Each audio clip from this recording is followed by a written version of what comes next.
Your turn. Mine was open already. Oh. I was too thirsty. Thank you.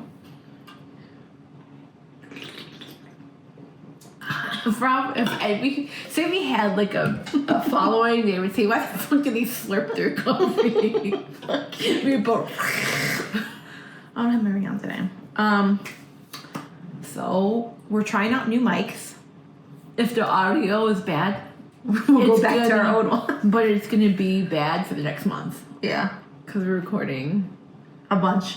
today 3 episodes. Yeah. And we're gonna even for my coworker. 4 episodes. Yeah. Bad audio. But maybe we'll see. But I think about 32 or 65, depending on what video. You guys don't mind, do you? No, I don't think so. Okay, so we're here. Obviously. Yeah. Just the 2 of us. I'm telling you, this is the twin spin episode. Yeah. I mean, the show now.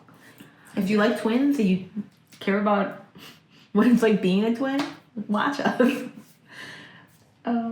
Should we introduce ourselves? I think we must. Okay, I'm Sarah. I'm Isabel. And this is Tia Time Twin Spin.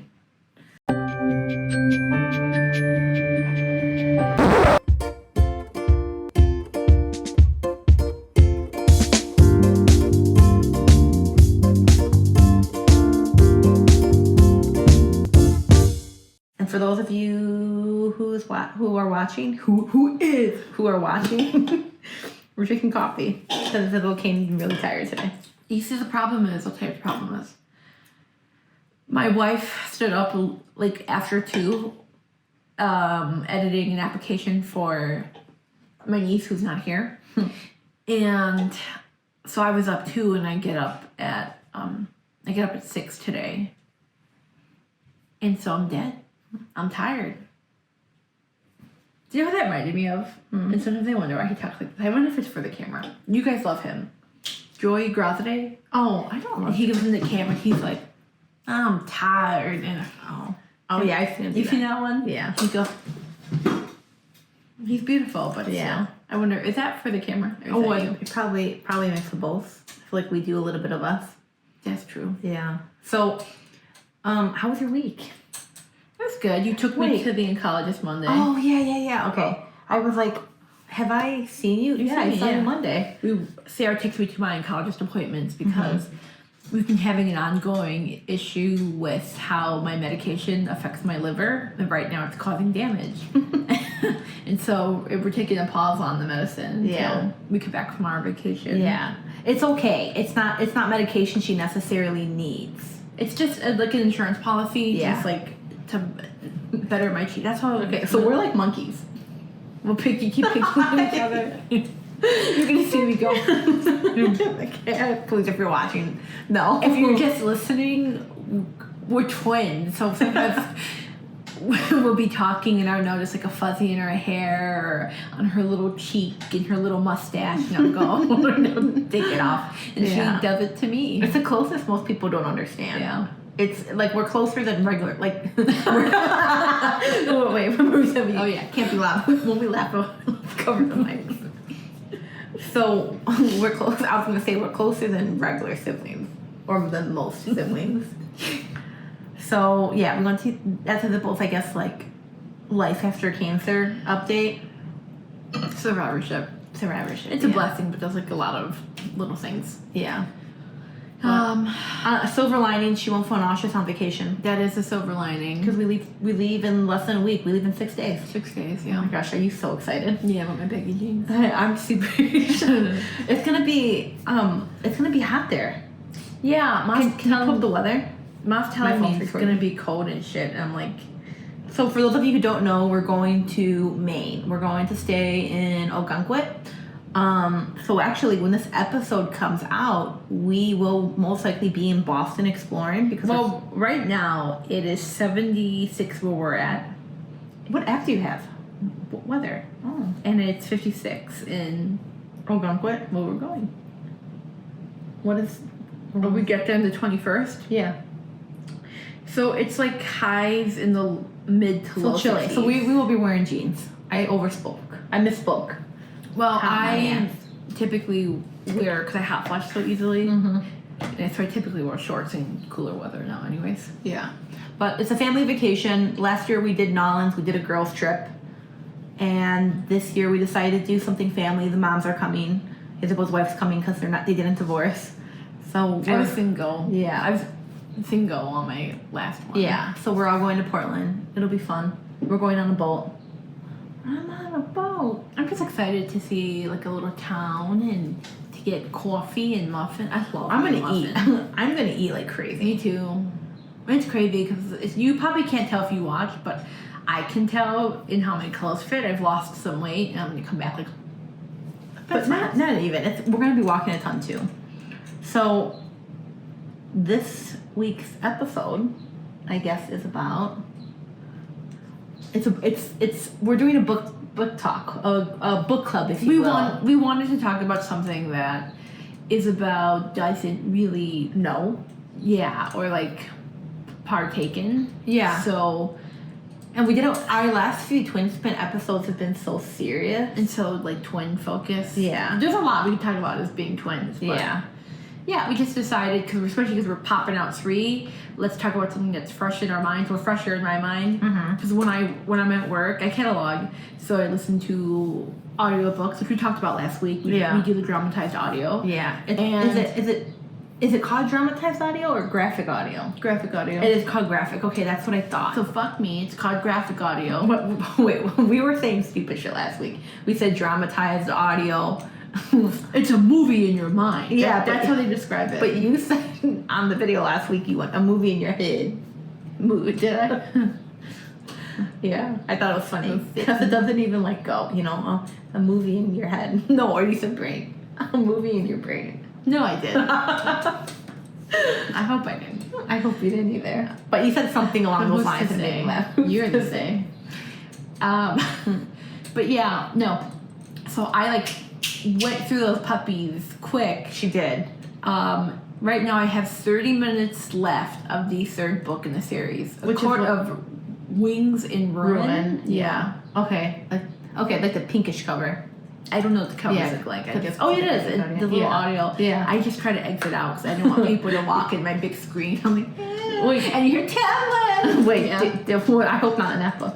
So wait, do you listen to it on your work computer? Fuck no! You have you bring your iPad? I have my iPad. I set that bad girl up. I put the screen on. Looking at me. Yeah, I'm looking at her. I don't know. Can they play when you put the screen on? Yeah, the graphic audio. Yeah, you can lock your. That's what I do.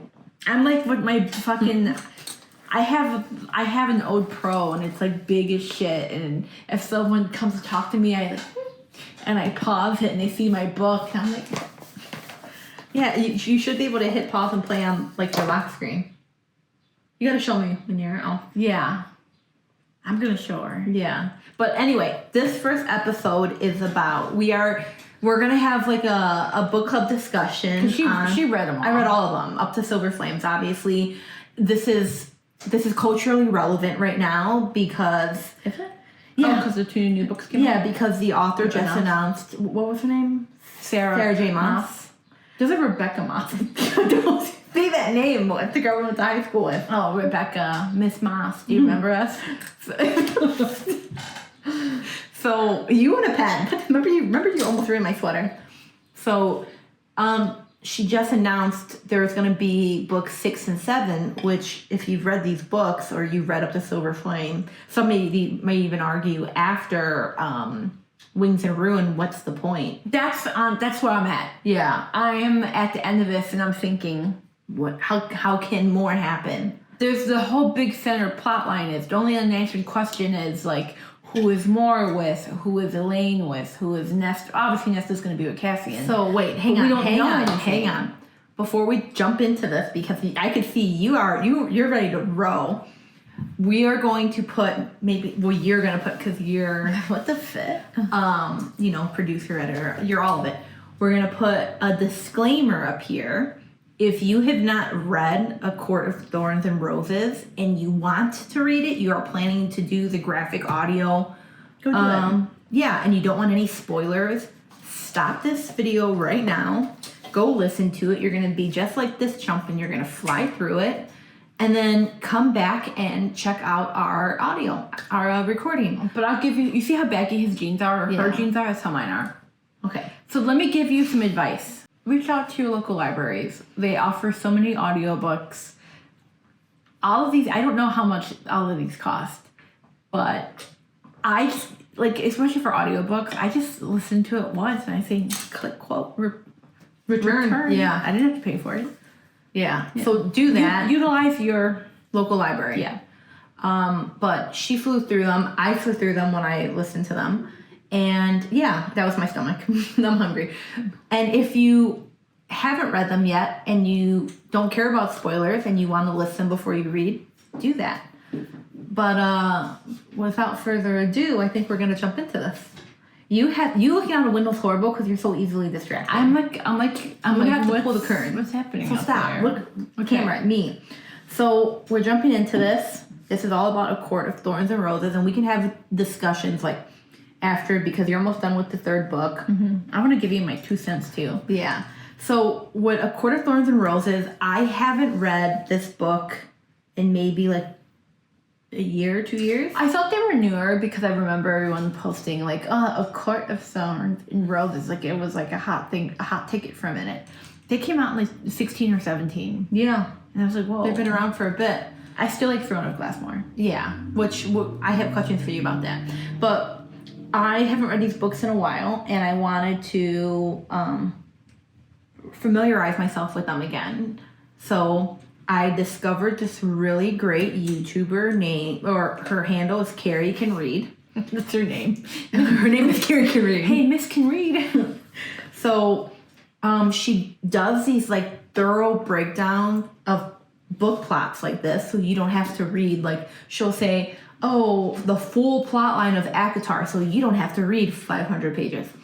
And that's great because for these episodes I thought, okay, maybe I can listen to the graphic audio. No, they're very long. You were gonna do that. I was going to, but there's no way I could get all of that down.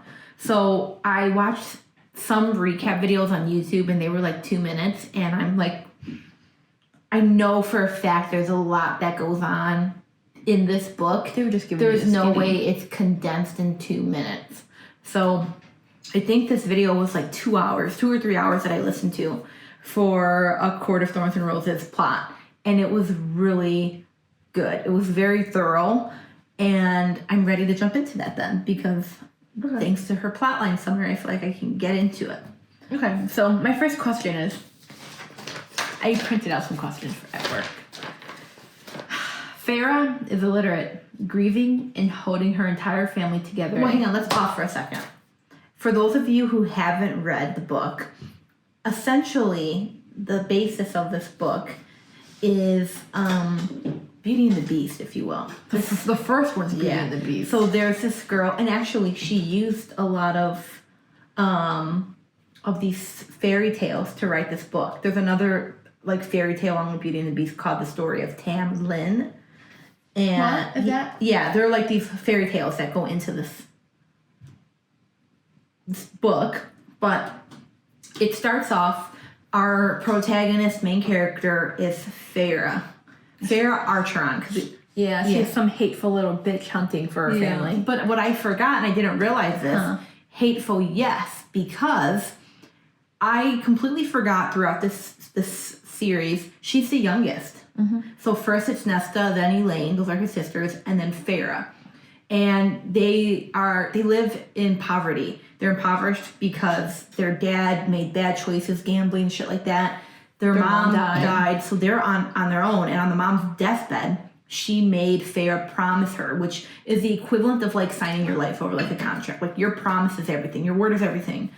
And the mom made her promise on her deathbed that Farah would keep the family afloat. She'd support them because she knew of all her daughters, it could only be Farah. That is so fucked up, though. It is, because, again, I did not realize she was the youngest. Yeah.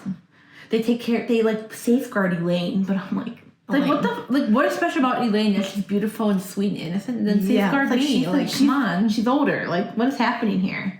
She's so weak, but I just want... You see, the problem with me is because I've read them all, like, I've listened to them all so quick, I, like, jump around. I want to say, but this. Yeah, but I can't. No, we're focusing on one. So even on that YouTube I watched, so it's so long, but she has a blank wall behind her, and when she introduces the character, she shows like fan art.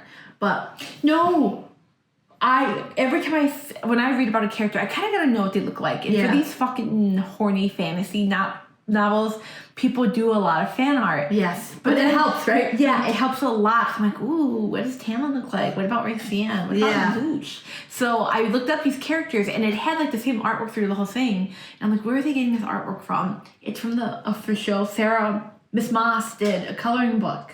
And so people have an idea what these characters look like. So I did not know that. That's really cool. I kind of want to give it.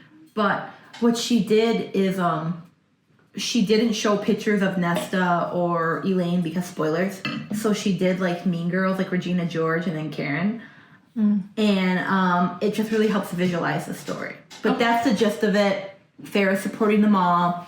There's this gap between people. I think it's called the Fairying Gap. And that's room glass. That's room glass. So fuck me, it's not the Fairying Gap. It's just the wall. The wall. So there's the wall. It's on the edge of Tamlin's. Yeah. court. And in the south, the way south, you have the humans, and then the north is all the Fae. Essentially, which this YouTuber pointed out, it's England. What? The map is England. If you pull up a map, which while this is going, I don't have my fucking phone. Can I have your phone? Okay, and I'm also gonna go close this window. Isabel, you are so bad. You are so bad.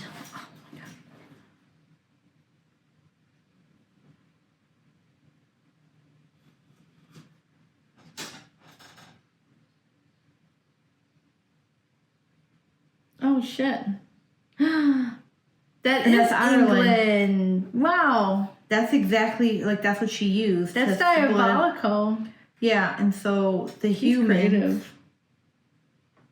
are at the very bottom, so they're basically London, like England. Wow. Yeah. Okay, I like The that. Night Court is like the Scottish Highlands. Okay, so I guess let's just jump in instead of getting the summary. Just jump into this. Yeah, but I wanted to set the stage because it really helped me when I was recapping it. Okay, so at the beginning we meet our protagonist, and she's hunting. Right from the bat, she kills that wolf. Right, like that's her first scene. Yes. She's hunting. She sees a doe. So, but then she's like, oh, "There's a wolf over there. Is it Fae?" Yeah. So she has ash arrows too, which kills or hurts the Fae. yeah, I can't kill them. The ash arrows can do serious damage. Why do I keep grabbing my fucking coffee like this? I don't know, like an This alien. is an ick. I'm like a fucking Lego. Farrah's doing her thing, feeding her family. She's basically she's Katniss Everdeen. She's an excellent hunter. Give her a bow and arrow. She's gonna go out there and cause some serious damage. So she's going to feed her family because they don't care about her, and they treat her like Cinderella too. So like everything's mixed in. Poor Farrah, like she does not have a life. But she's going hunting. She sees a deer, but then she sees a wolf stalking this deer, and this wolf is like massive. It's huge. It's bigger than any regular wolf. So she suspects that it's a Fae. Yeah. And she thinks if I don't kill it, it's gonna kill me. Yeah. She pulls her ash arrow and lets it rip. And then he just stands there. Yeah. He just takes it kind of like, and from the get-go it makes you think there's more going on here. Well, If he's Fae. I didn't because I didn't. So you have the perspective. You've read Throne of Glass already. I didn't. This was my first ever dip into fantasy romance. This is romantasy hard. Yeah. Like you are in the romantasy world right now. And I heard that's easier to like slide over into fantasy if you want. But I'm like, Faye, like what is happening? But I did not know to expect anything because I was still like 50-50. Like, am I even gonna finish this? So yeah, she kills the wolf. He just takes it. She goes home. She skinned the wolf because she can't take him. He's too heavy. She can't take him and the deer because of course she killed the deer too. So we don't find out. She takes the wolf, she skins it, she sells it, Makes some money. Life is good. And honestly, it's a little boring. She talks about her fears, about these crazy people who like kind of worship the Fae. Children of the forest. Yeah. Of the forest or the Fae? Children of the Forest, I thought. Yeah. But they're like really worship the Fae when most people are actually terrified of them because, I mean, they live in poverty and all these Fae are like rich and whatever. And background information, there was like apparently this war. The Fae used to be in charge of humans. Humans rebelled. They had them as like slaves. Yes. So most people don't like the Fae. So it's honestly really boring. She meets this like hunter who's willing to buy the pelt from her in case it is a Fae. And I thought this hunter or bounty hunter was going to have more of a storyline, and she didn't. It really was a one and done. I was really not interested. I'm like, this is boring. Right? You didn't know if you were going to finish it or not. Yeah. And then she's talking about how she likes to paint, and she's in her poor cabin that's, I guess, is as big as this kitchen we're sitting in. And this is when I was like, oh, spook me. A big beast, like the way it's described kind of sounds think of Disney the Beast with his horns. That's what I picture him like too. That's what you did, okay. And he murderers, and he like breaks into their front door. Yeah, breaks into their front door. Who murdered the wolf? Yeah. So this Fae's friend came. The wolf's friend came and was like, "You murdered this," and everyone's confused. Feyre's like, "We didn't murder anyone," you know. And then she realizes it's this wolf. What was his name? He had a name. He did have a name. I can't. It's for the life of me cannot remember. No, it's gone. Well, at this point, are we even talking? We're just giving you a summary. We should start acting it out. Yeah. Murder. Okay, so let me look at my questions. How about that? Wait, so we'll stop recapping, but essentially, before we get into the deep questions, she's given a choice according to Fae law, or when this war ended. If a human kills a Fae, they have to pay life for life. So she could either get slaughtered or go live with him in Prythian, which is where the Fae live. So obviously, bitch doesn't want to die. She goes to Prythian, or she agrees to go. And you know what? Worse, if you were in that situation, in the book, she's thinking, "Let me just get over to my ash arrow." I'm like, he literally huff and puff and blew down your door. What do you think you're gonna do? Damage. She hates him so much that she thinks, let me try to protect the others and kill him. She wouldn't kill him. She was certain in her mind she was gonna die. yeah. But her dad's like, go with him, go. And so she goes. Yeah. So that's really the core of the story then. So she's going to Prythian. She's a human in the Fae world. Apparently the Faes hate humans. So she's like, someone's going to kill me while I'm there. And then the rest of the book unfolds her time there. So we can jump into it. So the beast that broke in and caught her murderer, his name is Tamlin. And he's in charge of the Spring Court. He's High Fae of the Spring Court? Yeah. He's the High Lord. High Lord of the Spring Court. There you go. But he's High Fae. Yeah, he's High Fae too. They're regular Fae, but then There's different types of fairies. Fae. Fairy sounds funny, right? But I mean, they are fairies, right? I don't know.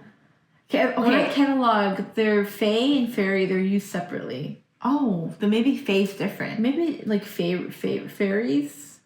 I think Fae's different. Someone tell us off. Yeah, please. Let us know. Do we even know what we're talking about? Did we even read this book? We just looked at the plot on Wikipedia. So, Tamlin. What about him? What do you think? So, okay, truthfully, when I read this first book, because for those of you who know, the end is, like, what happens in book 2 is such a twist, which we can get to that. But in the first book, I wasn't sus of anything with him. I'm like, okay, this guy, I really felt like I was reading Beauty and the Beast. Well, they really don't give him a personality. They don't. He's tall, blonde, and he has a mask on. Yes, so they all have a temper. So everyone in the Spring Court has a mask on because apparently they're cursed. Yeah, it's a blight. Yeah. A blight on the land. Yeah. So everyone, like, they have a blight, but it's interesting because Yeah, I don't know. It's literally Beauty and the Beast.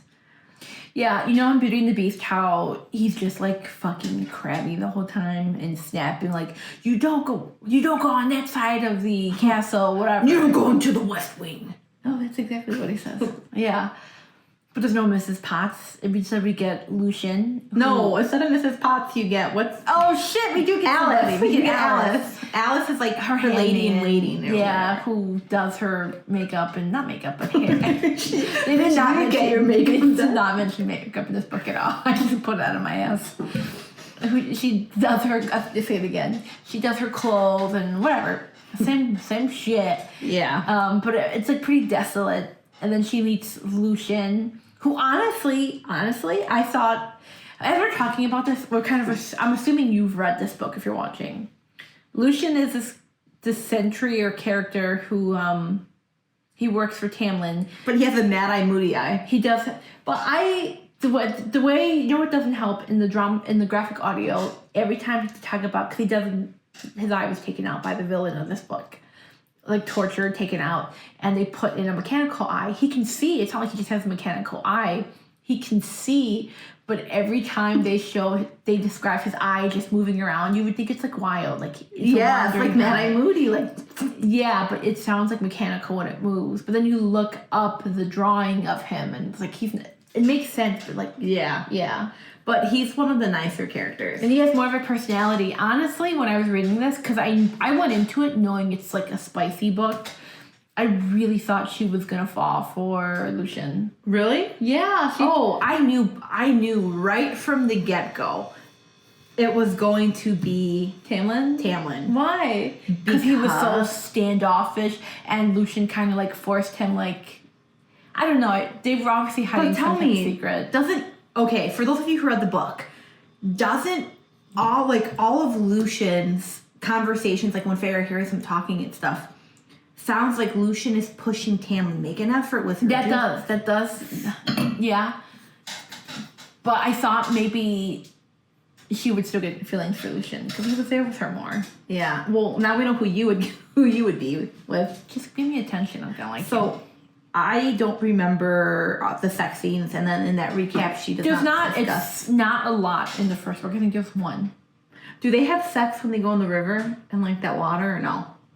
No. When he gives her like the a stars. sample When it's the stars, the water's like starfall. Yeah. No, they don't have sex in there. They don't have sex to her last night. Last night? Yeah. Oh, because they said I love you, right? So let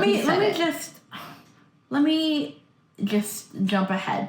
The whole story is Feyre being like fucking Harry Potter nosy, wondering this, wondering that, living life for riches. She just feels like Tamlin gives her bare minimum. Yes. He's a walking red flag. He really is. He's very short with her. He bosses her around, but because he shows her kindness or whatever, she's like warming herself up to him. She's warming herself up to him. Yeah, I'm just like, oh my god. I did not like Feyre in this book. On top of all of that, she cannot fucking read. She cannot. She can skin an animal. She can hunt. She learned to do that, which is like arguably hard to do. Learn to be like an excellent shot. Take care of your family. Go barter. Give her a book. Girl's but fucking she's done. helpless. She's cooked.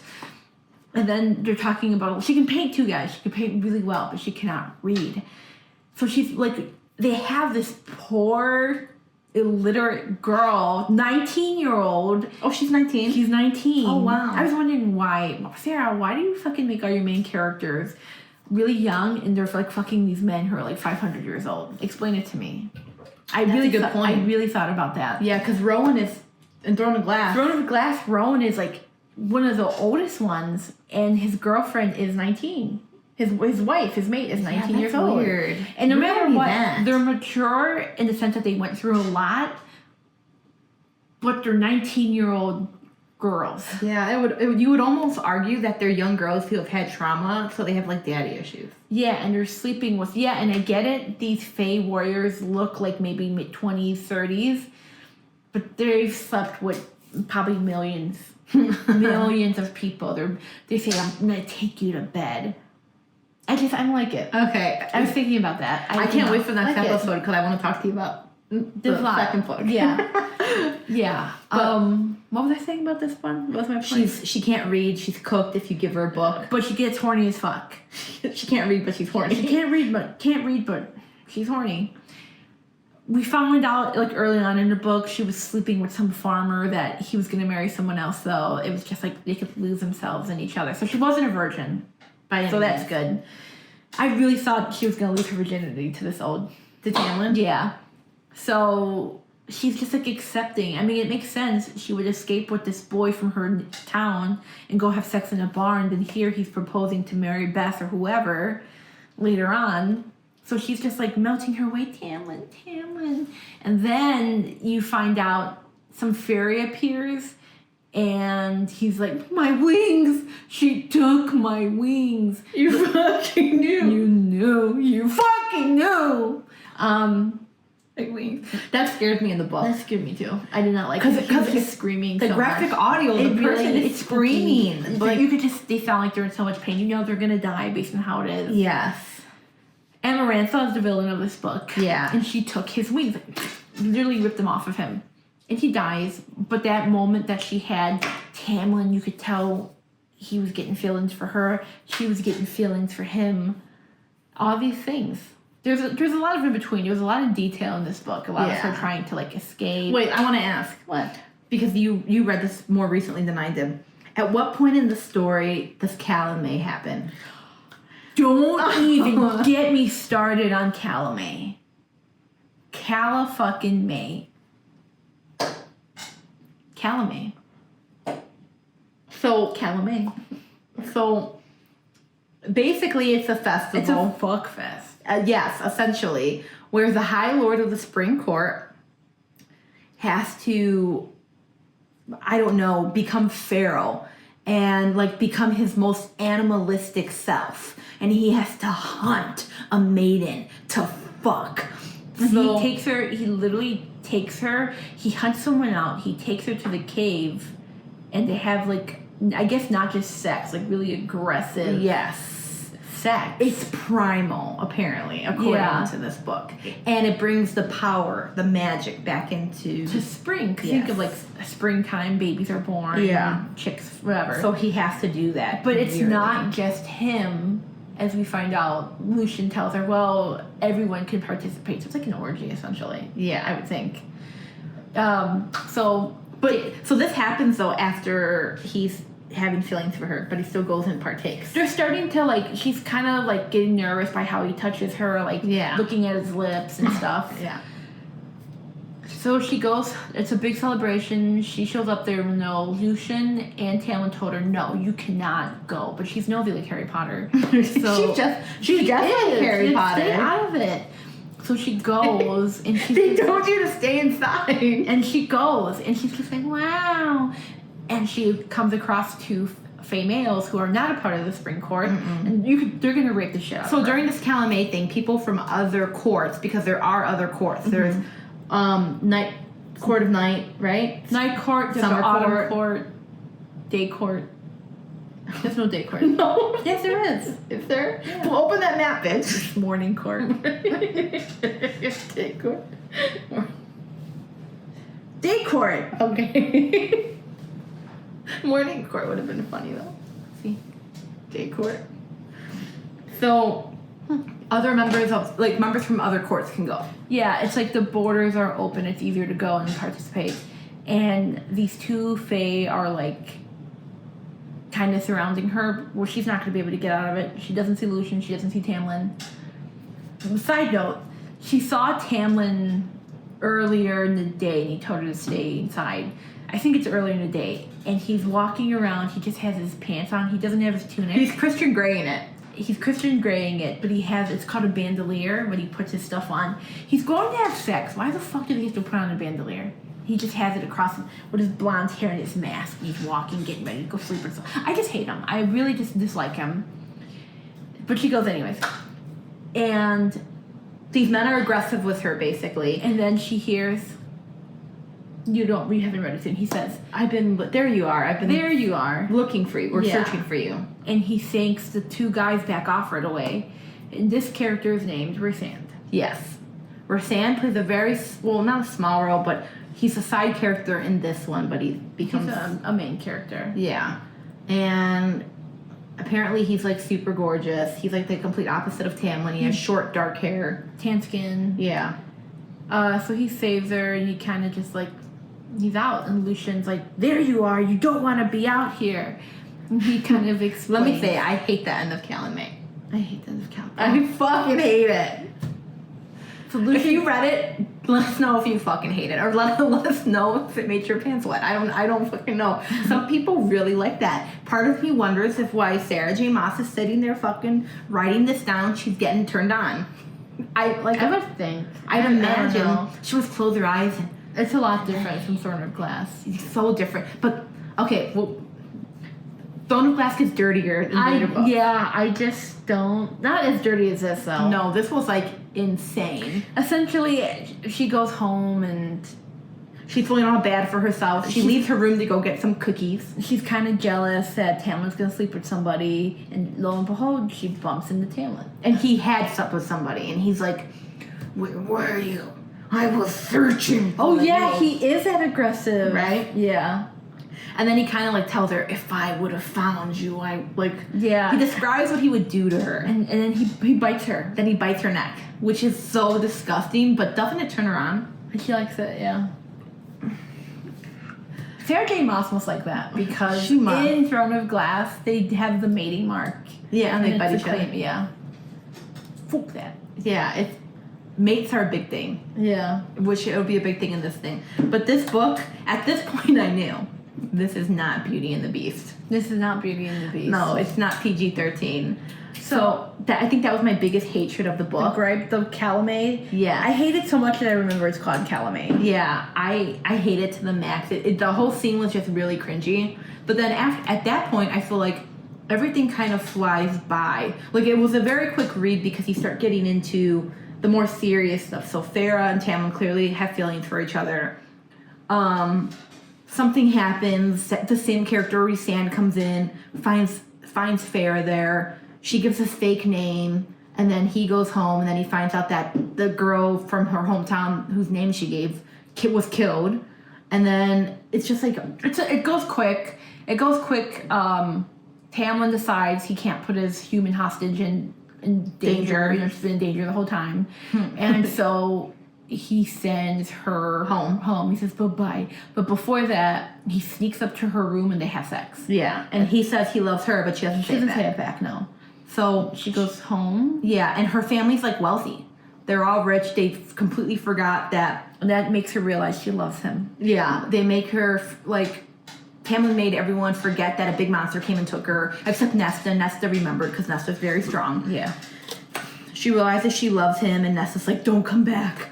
So Farah goes back. Somehow she manages to make it back over the wall all on her own, even though Nesta tried and failed. And she goes to the spring court, but it's empty. There she meets Mrs. Potts / Alice. And Alice is like, "You didn't break the curse, you foolish girl. That's how she says You didn't tell him you loved him. It's so too late. But there's something else I can't tell you because I'm trying really hard and I can't." That's essentially basically it.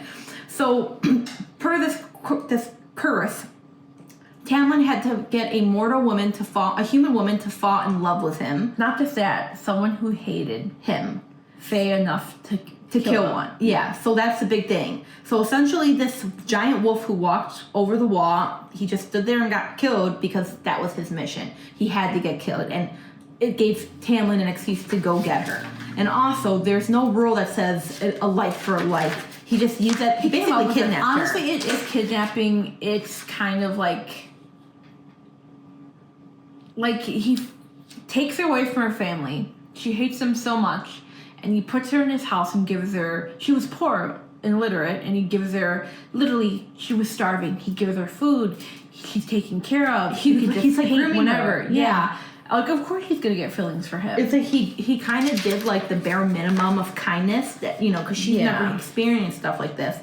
And did you read it that way too? I was like, this yes, is it's not creepy. romantic. There's nothing romantic about it. And I was also thinking, it's very Stockholm syndrome-y. because I read Sort of Glass. I'm like, there's no way she's staying with him.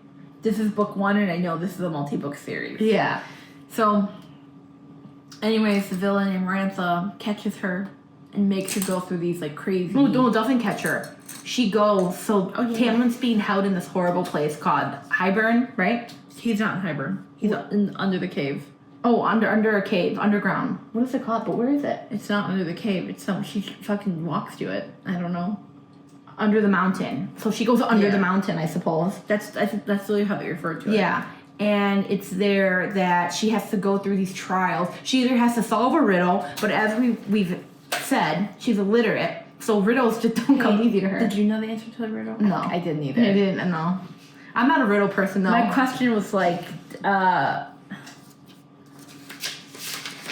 did you know what the riddle was? How mad were you when you found out? No, I did not know what the riddle was. It made no sense to me. Me neither, but I'm not that deep. Me neither. But she couldn't get the riddle, and I think she spent a decent amount of time trying to get it, so she knew she had to go through these trials. Yes. Getting her ass. Yeah. She got Oh my attacked by the God. worm. Were you like stunned when she agreed to do this competition, these riddles, and then the adders came and beat the fuck out of her? Yeah. I was stunned. Yeah, so that's where it's good, right? Like, kind of like the war side of it. Like you hear the like fighting. swords and stuff. Yeah. Graphic audio, check it out, because you really feel like you're in a battle or something. Like, I was like, yeah, and then they play music. yeah. It's just so good. Sometimes it's corny though. Oh, yeah, sometimes it's really corny. moments. When they walk in snow. Yeah, that's not corny. I like that. I don't like when they're talking, they're realizing all these things. Like in the 3rd book when all these people show up and they have that hero music playing. But it's feel good. It's the equivalent of the Avengers. Yeah, when they're losing and then everyone comes out. Dun, dun, dun, dun. Like, it's true. Music. I'm telling you. Music. A good music score is everything. It makes those scenes either it intensifies the gut-wrenchingness of this, or the nostalgia, or the triumph of it. All right, let me ask you this. Okay. What word does Sarah use, Miss Maas, to describe things in her book? She uses it like crazy. Oh, I know the word. Have I said it? No. I'm surprised you haven't. I don't know. Utterly. Utterly? I was utterly gutted. Oh, no. I think of it utterly. Yeah. Now you're gonna hear it. I'm going to. Utterly. She used it a lot because I'm also reading on my Kindle the last book, Kingdom of Ash.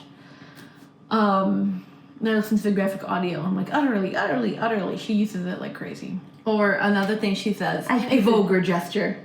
What? Oh yeah, that he gave me a vulgar gesture. And I paid good money to see that. So these kids, I mean, not these kids, but they sound like kids. These characters are very immature. They are. They're like so annoying. They're so annoying. But let's finish this up because I feel like we're making strides with this one. Okay. So she goes through these trials. Is it between trial 2 and 3? No, between 1 and 2. So her first trial is fighting this gigantic fucking worm. Bottom line, she outsmarts it. She really gets banged up in it. But she's like covered in shit and blood and stuff like that. Yeah. And then her friend can't come and heal her because Lucian was sneaking down to help heal her. Yeah. But he's also like a prisoner too, so he really can't. So enter Rysand. Because Rysand was working with Amarantha. Yes. You don't know much about him. I truly thought he was a bad guy. So did I. I thought, okay, this is another villain down the road that we're going to get in these later books. But he comes down and he like breaks a deal with her. He'll completely heal her, but once a week. Once a month. For 1 week. She has to go stay with him at his court, and he's in the night court for the rest of her life, right? Yeah. And in this world, whenever you make a deal with somebody, you get a tattoo. Like it's unbreakable. Yeah. So she makes the deal. She's healed. The last thing, she has to kill some people, which really sets up book 2 because she has like PTSD because she's killed animals. She's never killed people, and they're fey, and they cry and beg her. So the second trial, she has to figure something else out, or else Lucian's gonna die. No, I'll tell you what happens. She has to answer these questions, and it's like multiple choice, and she can't read. Yeah, that's the hard thing. Yeah. Which it's funny. We could talk about this in book 2, but remember we said that because if you stayed this far and you're gonna watch the next episode, remember we said she can't read and she had to figure this out. So she's like all stupefied and shit. Spoiler alert: Rasanne helped her. Yeah. And she got it. She saved them. The last one, there are 3 people on their knees, and she has to stab them all in the heart. The first person, like, I felt really bad for the first people because they were like crying and shit. But when she gets to the third, it's Tamlin. So she's like, oh, and I don't know how, she's dumb as fuck. But in these critical moments, she started thinking, wait, but no. Also, Amarantha likes Tamlin. She wanted him, which is why his curse was to get someone who hates him to fall in love with him. So she's like, his heart must be stone. Amarantha wouldn't kill him, so she stabs him in the heart, and boom, she did it. But Amarantha's so mad that she lost her own game. She's like, I didn't make any bargain. I didn't say I would do this then. That she starts beating Feyre, right? Kind of like blowing her around everywhere, hitting her. Yeah. Think like Dragon Ball Z style, like. That's how I picture it in my head. And you know what's crazy? Tamlin just watched. I know. He didn't even try at this point, because he goes under the guise that he fucking tries to not show that he cares, so Amarantha doesn't know how much he loves Feyre. Yeah. Or else she would kill her. But she's killing her right now, and he's just like, watching it. like getting all upset. Yes. Oh, at one point, because Tamlin sees the tattooed, he knows she made a deal with Raysand, and he hates Raysand. They're at a party because Raysand would bring his plaything around. So they're at this party, and Tamlin gets to sneak away with Feyre. And instead of trying to tell her, get out of here, like, let me help you escape, they start making out, and he goes, and he starts unbuckling his pants to have sex with her in the closet. Yeah, this guy, we hate him. I just don't like him. Like, so essentially, she dies. Feyre dies. And Yeah. like, whips her ass. But how does... As she's dying, she has the wherewithal to think of everything that Amarantha has said, and she said, it's love. She solves the riddle. It's love. The answer to the riddle is love. So because of that is the bargain Amarantha made. The curse broke immediately. And so they all got their power. Yeah, so Tamlin immediately killed her. And Feyre's dying, so all of the High Lords go and they give her a little bit of their life or powers, whatever. Here's the riddle. Okay. There are those who seek me a lifetime, but never we meet. And those I kiss, but who trample me beneath ungrateful feet. At times I seem to favor the clever and the fair, but I bless all those who are brave enough to dare. By large, my ministrations are soft-handed and sweet, but scorned I become a difficult beast to defeat. For though each of my strikes lands a powerful blow, when I kill, I do it slow. Which is crazy because she can't read, so how the fuck is she gonna, like, think to solve the riddle? I still, Yeah. I wouldn't think love. But she did it. That was like her dying breath, love. So Tamlin kills her. All the High Lords give some of their life for her. Mind you, when Amarantha was killing her, Raysand really, he tried to save her too. Yes, so this... Tamlin did. Yeah, this strange guy that, like, she's only had weird interactions with is trying to save her, and her apparently beloved is just watching it. But he kills Amarantha. What's her name? What's her face? Feyre's back, and she's a high elf. She's resurrected because Yes. all the other High Lords who were prisoner under this mountain gives Because they're all free now. a seed of their power. Yeah, so that's it. She's High Fae. high elf. I said she's high fae, and that's the end of that. She goes home with her her future husband. It's very happily ever after. Yeah. You're like this is what's gonna happen. Yeah. And then you kind of get, like, I think of it like a cutscene. Raysand comes to see her to remind her of their bargain, and then he, like, looks at her and goes, and then he disappears.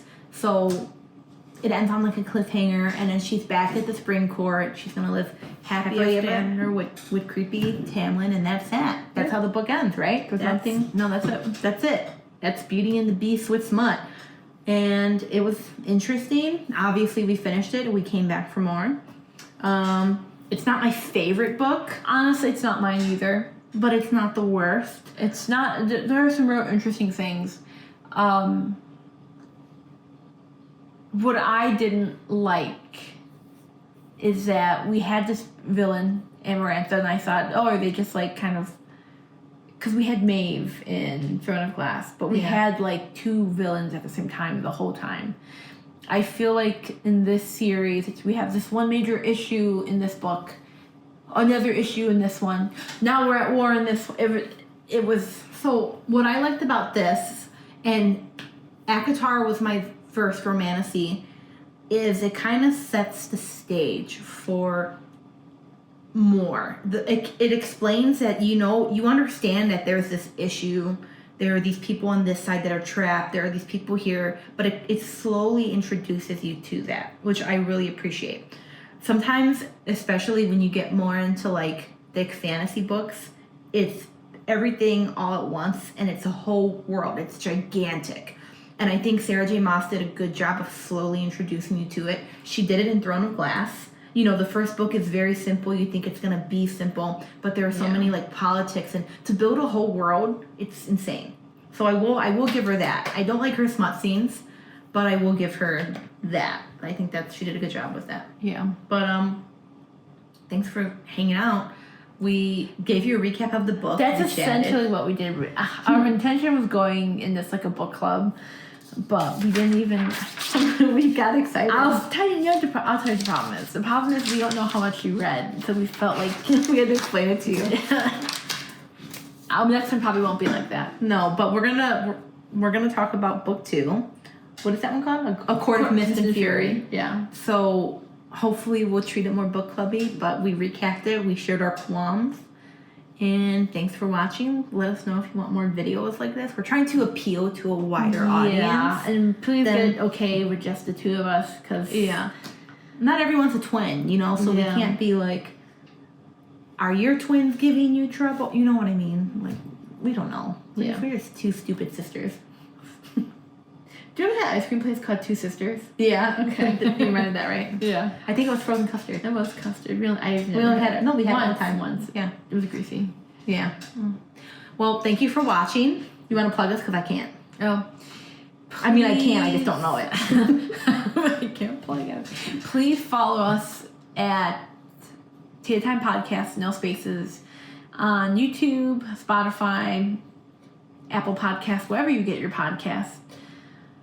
Instagram, comment, subscribe, let us know how we're doing. Or recommend the book to us. We love reading. Yes, romantasy we like. we love it. No, we do love a good romantasy book. I can see you're fully hooked. Yeah, Crescent City's next, but... Yeah, but okay, we'll talk more in the next episode, because I can just keep this going. So, come for the laughs. Stay for the real talk. Give a kiss.